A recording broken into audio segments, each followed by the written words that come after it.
So this here is one of our feeding stations that I set up.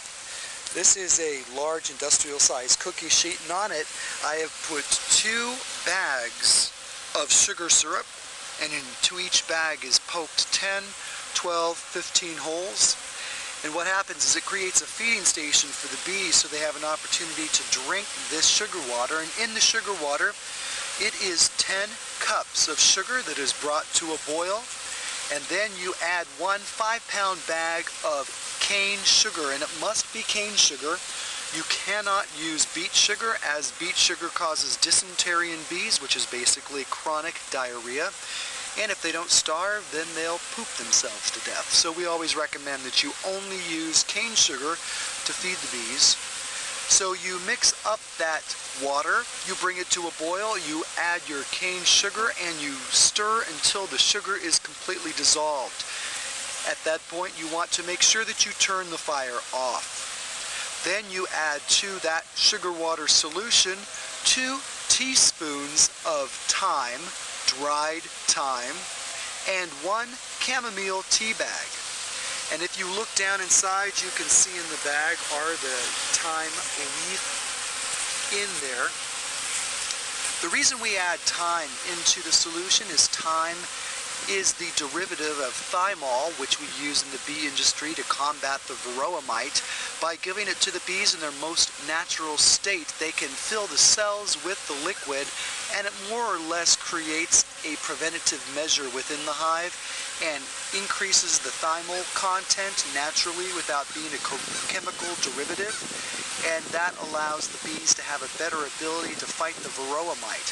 And we put the chamomile in there because it really helps to soothe the bees and makes them calm, and also is a great product to use to build their immune system.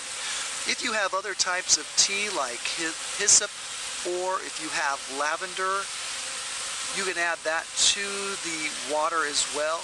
We want to ask that you not boil your herbs.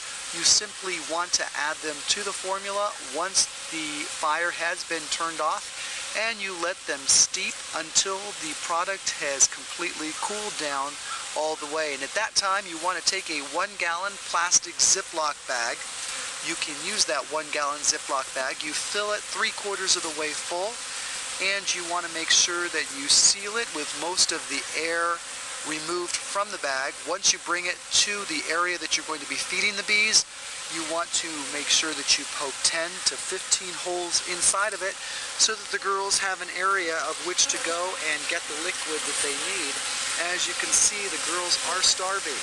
This time of year in the Northeast, there is no other nectar flow. Yes, there are asters and mums that are currently in bloom, but the asters and mums have a high content of pyrithium in it, and the bees aren't so inclined to go there. This is another option for you. You can use what we call a chicken feeder, and it is a chicken feeder or a poultry feeder. In that poultry feeder, you want to make sure that you put a piece of sponge in the opening where the hole is, where the water escapes. Otherwise, all the bees will go up inside the liquid and completely fill that chamber and end up drowning.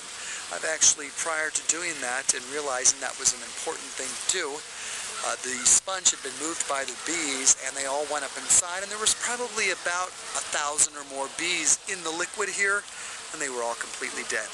You want to make sure that you put sponges around in the perimeter as well. By doing so, it creates a landing pad for the bees so they have some place to land and they're able to drink without having to worry about drowning.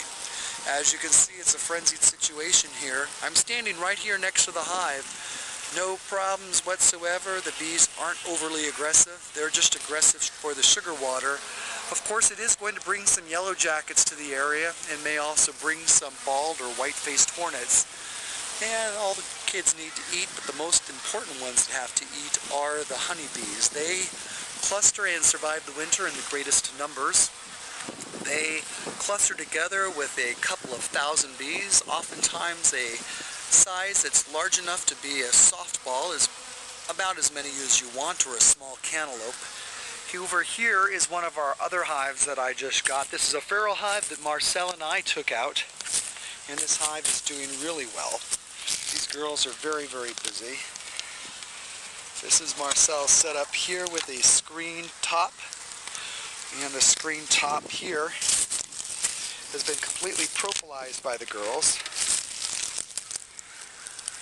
I have it attached here with a piece of tape.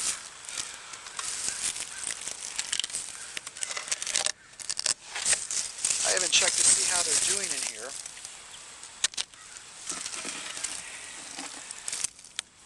These are bees that we got out of a tree over in green. Generally the bees go in and they remove these pieces of banding that we put in here. But they sort of combine this whole area together. This is a hive that I'm going to have to go through and clean up in the spring. But right now the girls are busy and hard at work. See if we can get this. It's not going to be easy to take apart here. So, alright, the girls are getting a little upset here. So I'll just go ahead and cover this back up. We won't bother them right now. We'll leave them be. But just so you see, we took these rubber bands, we took the comb, the bees out of a tree. Actually, I think this is the hive that came out of the side of the house. Side of the house that we did there in Montgomery, New York. And this is what they've done. Generally they reattach all the comb inside there, and they'll attach it up here to the top frames like they did on this one, and they'll build it out the rest of the way. But because they haven't had enough carbohydrate in order to be able to do that for the season, it hasn't been possible for them. But generally they build the comb out all the way across the top. They do have some honey in there. I don't want to tear it apart, because by tearing it apart we're going to really damage their honey supply. So that's just to give you an idea. This is a hive that we'll have to go through and clean it up in the spring. Right now we're just going to hope that they will continue building comb so they have enough to survive through the winter. We'll put this little lid back on them there so they're all nice and comfy and cozy. All of this here on the top is propolis. This is something that we harvest off. This is great antioxidant, really great for you to use in the wintertime if you suffer from allergies or for cold and flu. That's propolis here that you can just take off. Great to chew up, kind of like a candy. It gets very hot and spicy when you're chewing it. It's quite nice, I have to say. Alright, so just wanted to give you an update on the hive from Montgomery and to show you the feeding station and how that works. So I hope you enjoyed it. Hope you learned something. Go to our website, sebcbees.com. That's sebcbees.com to learn more about what you can do and how you can make your own bee tea for the girls and help them survive the winter here in the Northeast. Also, if you get a chance, go to our website. There's a link there where you can contact Domino's Sugar and where you can also contact those people at Haagen-Dazs and ask them to give us some help as well. Thank you so much for your time and attention. Have a great day. It's JT, the Bee Guy. Have a good one and be well.